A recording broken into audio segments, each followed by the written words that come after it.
Hello प्यारे बच्चों, आज हम बात करने वाले हैं कुछ भौतिक राशियों के मात्रक के बारे में, और वो भी कैसा मात्रक? तो प्रैक्टिकल यूनिट यानी कि प्रायोगिक मात्रक है ना। जब प्रयोग हम लाएंगे तो उसका मात्रक कुछ और यूज करेंगे। जैसे हम आपसे कहें कि दूरी का एसआई मात्रक क्या होता है, तो आप कहेंगे कैसे? दूरी का एसआई मात्रक हो जाएगा मीटर। लेकिन अगर हम कहें कि दूरी दो स्थानों के बीच की दूरी बताइए, जैसे हम कहें गया और पटना के बीच की दूरी बताइए, तो हम मीटर में नहीं कहेंगे, हम किलोमीटर में बताएंगे। उसी प्रकार से अगर हम कहें कि पृथ्वी से सूर्य के बीच की दूरी कितनी है, तो हम इसको किलोमीटर में भी नहीं कहेंगे, हम इसको या तो प्रकाश वर्ष में कहेंगे या तो फिर एस्ट्रोनॉमिकल यूनिट खगोलीय मात्रक के रूप में कहेंगे। तो यही चीज हम लोग देखने वाले हैं। तो चलिए शुरू करते हैं आज का लेक्चर। मैं हूं रविंद्र शेखर और आपका यूट्यूब चैनल फिजिक्स भारती पर बहुत बहुत स्वागत करता हूं। तो कॉपी कलम लेकर के बैठिए और नोट करते चलिए।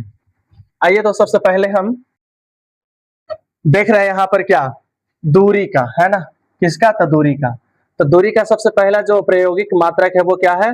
तो खगोलीय इकाई है, इंग्लिश में बोलते हैं एस्ट्रोनॉमिकल यूनिट। ये क्या है? कहता है कि पृथ्वी, मान लीजिए पहले सूर्य है, बोलिए yes sir, this is a, मान लीजिए कि ये है आपके सामने, देख पा रहे होंगे आप, ये है सन है, ठीक है। ये क्या है? सन है।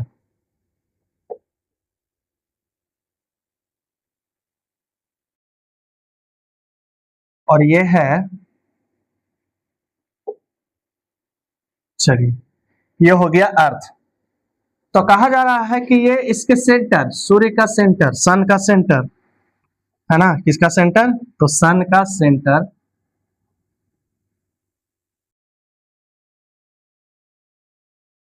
सन का सेंटर और अर्थ के सेंटर के बीच की जो डिस्टेंस है, सुनाई दे रहा है,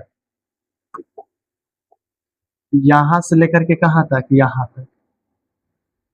ये जो दूरी है, इसी दूरी को बोला गया है एस्ट्रोनॉमिकल यूनिट। समझ में आई बात? क्या बोला गया है? एस्ट्रोनॉमिकल यूनिट, एयू, खगोलीय मात्रक। समझ में आया? पर ये तो क्या कहता है, यह सूर्य के केंद्र से पृथ्वी के केंद्र की औसत दूरी है, एवरेज डिस्टेंस, है ना। चूंकि पृथ्वी और सूर्य के बीच की दूरी बदलते रहती है कि नहीं? तो क्यों बदलती है? क्योंकि आपको लगता है कि सर्कुलर पाथ पर गति करता है, तो बिल्कुल नहीं। अगर हम कहें कि पृथ्वी जो, अगर यहाँ पर सूर्य है और ये रहा पृथ्वी, और इसका जो चक्कर लगाता है वो इस तरीका से इलिप्स शेप, है ना। तो जब इलिप्स शेप में जब चक्कर लगाता है, हेलिकल पाथ पर जब चक्कर लगाता है, तो सूर्य और पृथ्वी के बीच की दूरी क्या करता है? वेरी भी करता है, फिक्स नहीं होता है, तो औसत, एवरेज। तो वही कह रहा है कि जो औसत दूरी है, औसत दूरी है, उसी को बोला गया है क्या? तो खगोलीय इकाई। और एक खगोलीय इकाई जो होता है, जिसको एयू से सूचित कर रहे हैं, कितना होता है? 1.5 गुने 10 के पावर 11 मीटर होता है। तो इसे याद कर लेंगे, नोट कर लीजिएगा। चलिए अगला हम प्रायोगिक मात्रक के बारे में देखते हैं, और अगला प्रायोगिक मात्रक है प्रकाश वर्ष।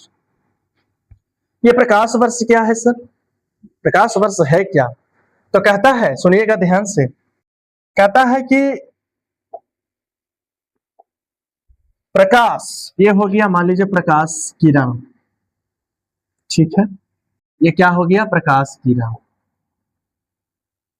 प्रकाश किरण हो गया। अगर कहें इसका निर्वात में कितना स्पीड है, अगर हम कहें कि निर्वात में इस प्रकाश का स्पीड कितना है, तो लगभग 3 गुने 10 के पावर 8 मीटर पर सेकेंड लिया जाता है।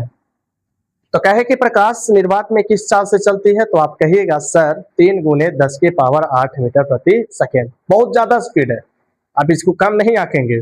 एक कार की स्पीड कितना हो सकता है? तो एक कार का स्पीड हो सकता है मैक्सिमम, अगर बहुत अच्छे मतलब हैवी ड्राइवर है, तो उसका स्पीड 108 लेके जा सकता है। तो कितना? 108 किलोमीटर प्रति घंटा अगर है, तो इसको अगर हम बदले मीटर प्रति सेकेंड में, 18 का टोटल से, यानी 6 30 मीटर प्रति सेकेंड। तो अगर 108 अगर किसी कार की स्पीड है, तो आप सोच लीजिए कितना स्पीड होता है। और स्पीड ऑफ लाइट, यानी लाइट का जो स्पीड है वो कितना बताया जा रहा है? 3 गुने 10 के पावर 8, तो बहुत ज्यादा स्पीड है। तो कहता है इस लाइट के द्वारा, इस प्रकाश के द्वारा, है ना, कहाँ पे? तो निर्वात में। कितने वर्ष में? तो 1 वर्ष में इसके द्वारा कितना वर्ष में, तो 1 वर्ष में जो दूरी तय होता है, जो दूरी तय होता है उसी को बोला जाता है प्रकाश वर्ष। समझ में आया? क्या कहा जाता है? प्रकाश वर्ष। इसको पढ़िए डेफिनेशन क्या कहता है। कहता है 1 प्रकाश वर्ष निर्वात में प्रकाश द्वारा 1 वर्ष में तय की गई क्या है, दूरी। समझ में आया? अगर हम आपसे कहें कि दूरी का फॉर्मूला लगाइए, तो कहिएगा सर दूरी का जो फॉर्मूला होता है वो तो यही होता है सर, चाल गुने समय। मैंने भी कहा हाँ, चाल गुने समय होता है। अब मुझे बताइए कि प्रकाश की चाल कितना होता है। तो सर प्रकाश की चाल निर्वात में अभी अभी हम लोगों ने जाना 3 गुने 10⁸ मीटर प्रति सेकेंड। और समय क्या कह रहा था, पूरे 1 वर्ष में, तो यहाँ लिख देते हैं 1 वर्ष। अब यहाँ पे वर्ष को क्या करें हम, SI यूनिट में कन्वर्ट कर लेते हैं। तो कैसे कन्वर्ट होगा, तो 3 गुने 10⁸, इसको यहाँ बताते हैं। कितना कैलकुलेशन करने के दरमियान आ रहा था, 3 गुने 10⁸ मीटर प्रति सेकेंड और गुने में 1 वर्ष। तो वर्ष जो है टाइम है, इसको सेकेंड में बदला जाए तो कैसे बदलेंगे सर, 3 गुने 10⁸ मीटर पर सेकेंड पहले से है, और 1 वर्ष में लगभग कितना दिन होता है, तो सर 365 दिन। तो पहले वर्ष को दिन में बदल लिए। अब इतना दिन आया तो इसको 1 दिन में हम लोग को पता है कितना घंटा होता है, तो सर 24 घंटा। और घंटा में बदल लिए अब टाइम को।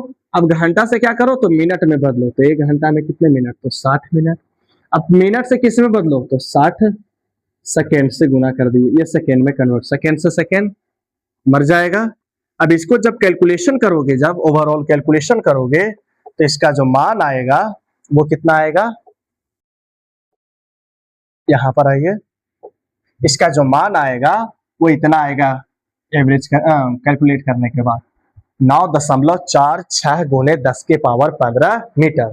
तो प्रकाश की चाल 1 वर्ष में निर्वात में जितनी दूरी तय करती है उसे ही हम लोग कहते हैं 1 प्रकाश वर्ष। प्रकाश वर्ष जैसे दूरी जो मात्रक है, इसका कहाँ पर यूज करेंगे, तो गया से पटना के बीच के डिस्टेंस को मापने के लिए प्रकाश वर्ष का करेंगे, नहीं, बिल्कुल नहीं। इसको हम करेंगे 2 ग्रहों के बीच की दूरी को दिखाने के लिए, 2 आकाशीय पिंडों के बीच के डिस्टेंस को मेजरमेंट करने के लिए, उसे निरूपित करने के लिए, उसे रिप्रेजेंट करने के लिए हम लोग प्रकाश वर्ष जैसे मात्रकों को प्रयोग में लाते हैं। Is it clear? अब इसके बाद आ जाइए, अगला जो मात्रक है वो है पारसेक। ये पारसेक क्या है सर, पढ़िए यहाँ पर। कहता है पारसेक जो है, कहता उस वृत्त की त्रिज्या है जिसके केंद्र पर, कहता एक वृत्त ले लीजिए पहले, सपोज दैट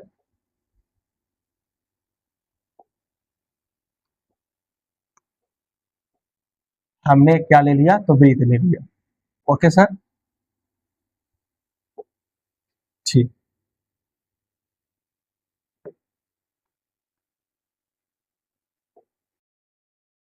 ये हमने क्या ले लिया, वृत्त, और ये हो गया सेंटर। कह रहा है कि एक पारसेक उस वृत्त की त्रिज्या है, मतलब ये त्रिज्या हमने ले लिया कितना, तो इस त्रिज्या को ले लेते हैं r, जिसके केंद्र पर, तो ये हो गया केंद्र पर, एक AU लंबी वृत्त की चाप, यानी जो चाप होना चाहिए ये कितना एस्ट्रोनॉमिकल यूनिट होना चाहिए, तो 1 एस्ट्रोनॉमिकल यूनिट। तो चाप की लंबाई कितना लेना है, 1 एस्ट्रोनॉमिकल यूनिट। कहता लंबी वृत्त की चाप 1 सेकेंड का कोण बनाती है। यहाँ पर, यहाँ जो है ये जो एंगल बनाए वो कितना, तो 1 सेकेंड, 1 सेकेंड। ये अब इस डिफिनेशन को फिर से समझिए क्या कह रहा। मुझे बताइए कि यह एक सर्किल है, बोलिए yes sir, this is a circle. अगर हम आपसे सवाल अब करें कि मुझे बताइए सेंटर है और इतना सा हम ये चाप लिए हैं, तो मुझे बताइए ये जो चाप है इस सेंटर पर एंगल बनाएगा कि नहीं। और सच बोले तो ये एंगल डिग्री में दिख रहा है, लेकिन एंगल किसमें कह रहा है, सेकेंड में। हम थोड़ा सा इसको समझा के चलते हैं कि 1 सेकेंड एंगल का मतलब क्या होगा, समझ में आ रहा है। तो कहता है कि 1 डिग्री जो एंगल होता है, इसको पहले मिनट में बदलिए, तो 1 डिग्री एंगल जो होता है 60 मिनट के क्या होता है, बराबर होता है। और आपको पता है कि 1 मिनट 60 सेकेंड के बराबर होता है। 1 मिनट, आप ध्यान से, 1 डिग्री कितना मिनट के बराबर, तो 60 मिनट के बराबर, यानी इसको लिख सकते हैं 60 गुने 1 मिनट। और 1 मिनट जो होता है 60 सेकेंड के बराबर, मतलब 3600 सेकेंड। ठीक है, तो 1 डिग्री का मतलब कितना 100 सेकेंड, 3600 सेकेंड। कोण के मात्रक है, कोण के बहुत सारे मात्रक होते हैं, हालांकि हमने नहीं बताया आपको। कोण का मात्रक डिग्री होता है, कोण का मतलब रेडियन होता है, कोण का मात्रक सेकेंड में, समकोण में भी होता है, ग्रेड में भी होता है, मिनट में भी होता है, और मिनट में भी होता है, और सेकेंड में भी होता है। तो कहा कि एक ऐसा सर्किल है, एक ऐसा सर्किल है, एक ऐसा सर्किल है ना, बहुत बड़ा सर्किल है, और मात्र इतना चाप लिए हैं, और ये चाप जो है से यहाँ पर एंगल कितना बना रहा है, मान लो 1 सेकेंड, थीटा कितना है 1 सेकेंड। कब, तो जब चाप की लंबाई लिए कितना, तो चाप की लंबाई लिए 1 एस्ट्रोनॉमिकल यूनिट। तो यहाँ से जो इसकी त्रिज्या है, इसकी जो त्रिज्या होगा, इसकी जो त्रिज्या होगा, इसी को बोला गया है, इसी को बोला गया है क्या, जल्दी से बताइए, इसी को बोला गया है पारसेक। समझ में आई बात। तो वही यहाँ पर बोला गया है कि एक पारसेक जो है एक वृत्त की त्रिज्या है। तो कैसी वृत्त की त्रिज्या है, तो उस वृत्त की त्रिज्या है जिसमें हम जो चाप लेते हैं, मान लो 1 एस्ट्रोनॉमिकल यूनिट, तो उसकी चाप जो है उसके सेंटर पर कितना टाइम, कितना एंगल, 1 सेकेंड का टाइम। तो फिर वही जो है एक पारसेक जो है, वही उसी वृत्त की क्या है, त्रिज्या। मतलब एक पारसेक जो है वो एक तरह की क्या है, तो त्रिज्या किसकी, तो बहुत बड़ी वृत्त की, बहुत बड़ी वृत्त की, बहुत बड़ी वृत्त की। कैसी वृत्त की, बहुत बड़ी वृत्त की, जिसके चाप की लंबाई कितना हो, 1 एस्ट्रोनॉमिकल यूनिट, थीटा कितना हो, तो 1 सेकेंड। क्लियर हो गया, आगे बढ़ा जाए। और एक पारसेक जो होता है मेरे प्यारे बच्चों, देख रहे हैं यहाँ पे, एक पारसेक जो होता है, एक पारसेक जो होता है 3.1 गुने 10 के पावर 16 मीटर होता है। 3.1 गुने 10 के पावर 16 मीटर होता है। अब आगे बढ़ा जाए, चलिए। अब लंबाई के और भी कुछ अन्य उपयोगी इकाइयां हैं जिसको हम लोग प्रयोग में लाते हैं, जैसे आप यहाँ पर देख पा रहे होंगे। और भी इकाइयां में इंच है, और 1 इंच में कितना होता है, तो 0.024, या इसी को बोल सकते हैं 2.54 सेंटीमीटर होता है। 100 से गुना करिएगा तो इतना ही आएगा। फिर और आ जाइए, दूरी का मात्रक या लंबाई का मात्रक और भी है, फुट, और 1 फुट में कितना, तो 0.3048 मीटर होता है। क्लियर हो गया, क्लियर। चलिए आगे बढ़ा जाए। फिर यार्ड होता है, 1 यार्ड में कितना, तो 0. ये सबको याद कर लीजिए, आप इसको नोट करके याद कर लीजिए, बिना याद किए हुए कोई इसका फायदा नहीं है।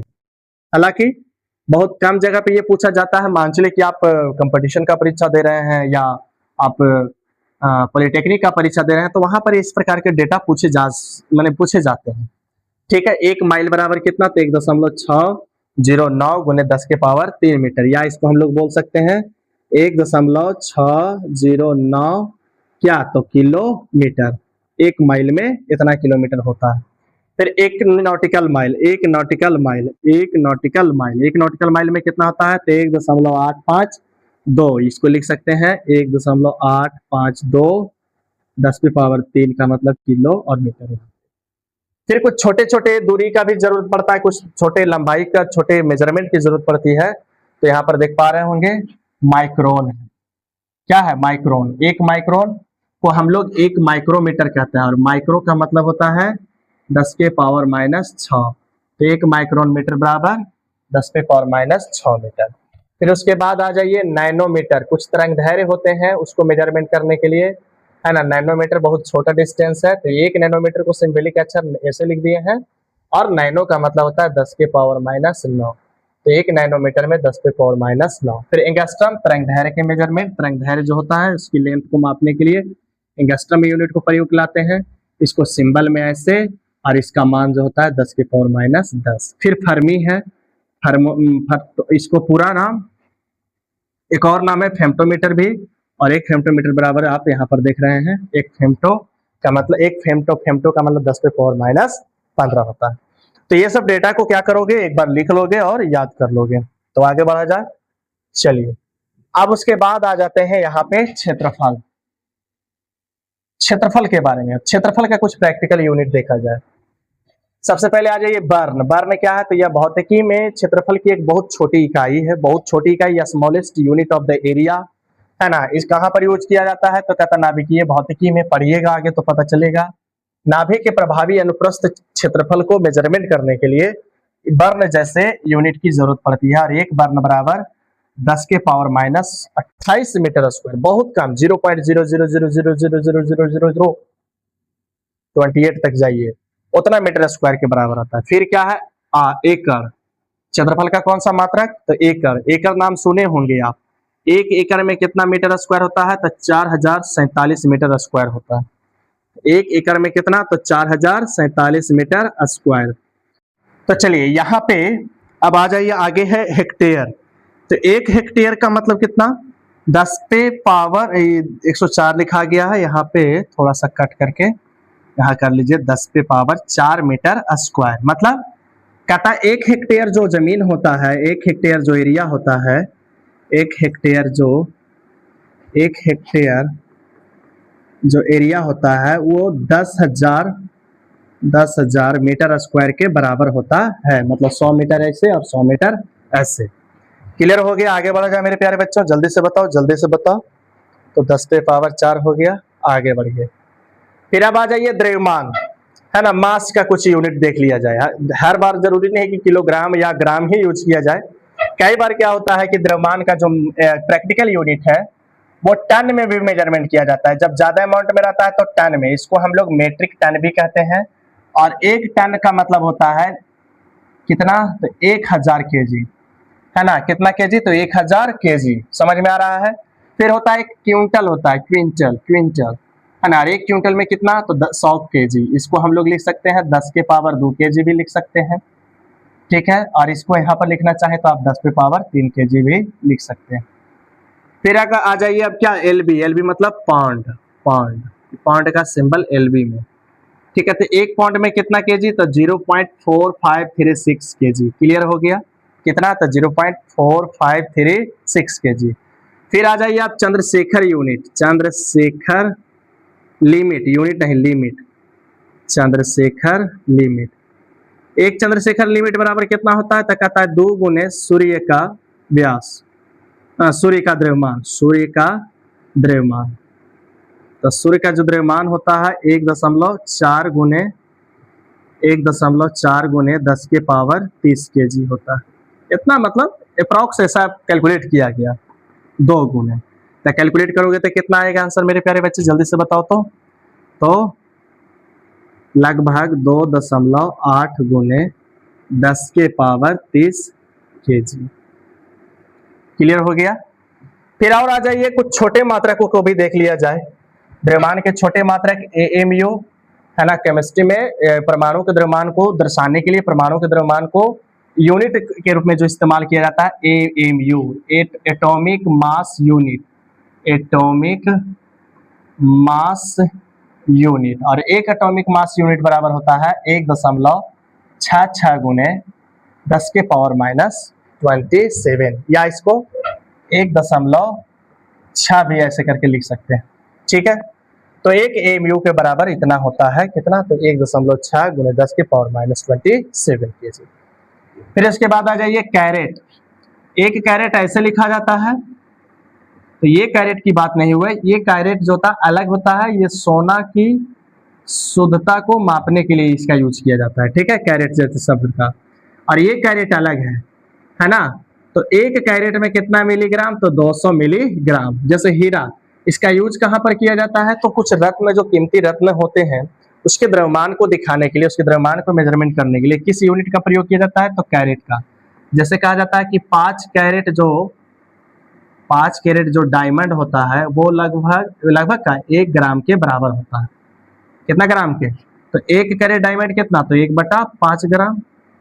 इसको मिलीग्राम में चेंज करने के लिए क्या कर दो? तो 1000 से गुना कर दो, तो 225, यानी 1 कैरेट में कितना? तो 200 मिलीग्राम। समझ में आई बात? अगर हम कहें 1 कैरेट डायमंड है तो उसका मतलब हो गया 200 मिलीग्राम डायमंड है। क्लियर? आगे बढ़ा जाए मेरे प्यारे बच्चों, बढ़ा जाए। अब आ जाइए समय का मात्रक। किसका मात्रक? समय का।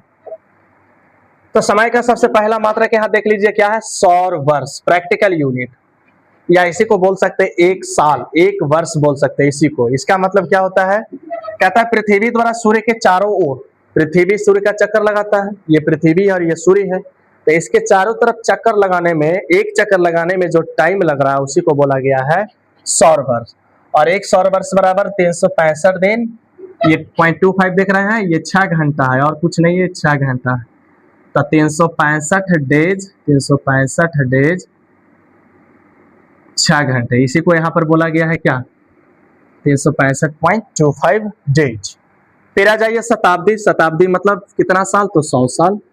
तो ये प्रैक्टिकल यूनिट हो गया टाइम के। फिर और आ जाइए चंद्रमास, चंद्रमास का मतलब क्या हो गया, चंद्रमा द्वारा पृथ्वी के चारों ओर, पृथ्वी के चारों ओर जो चंद्रमा चक्कर लगाता है, तो एक परिक्रमा करने में जो समय लगता है उसी को हम लोग बोलते हैं चंद्रमास। और एक चंद्रमास लगभग कितना, तो 27.3 दिन, इसी को 28 दिन राउंड फिगर में करके बताया जाता है, लेकिन एग्जैक्ट 27.3 दिन ही होता है। फिर आ जाइए सेक, बहुत छोटा व्यवहारिक मात्रक है टाइम का, और एक सेक में मात्र कितना, तो 10 के पावर -8 सेकेंड। ये सब याद करने का मेरे मतलब इसको नोट करिए और याद कर लीजिए, ठीक है। तो इतना ये सब क्या हो गया, तो कुछ प्रैक्टिकल यूनिट हो गया, ठीक है। तो कैसा लगा ये वीडियो लेक्चर, काफी शॉर्ट था, काफी छोटा सा ये लेक्चर आज का था। तो मिलते हैं हम लोग अगले वीडियो लेक्चर में, तब तक के लिए मेरे साथ बने रहें, तब तक के लिए आपको ओके, टाटा, बाय बाय, चलिए।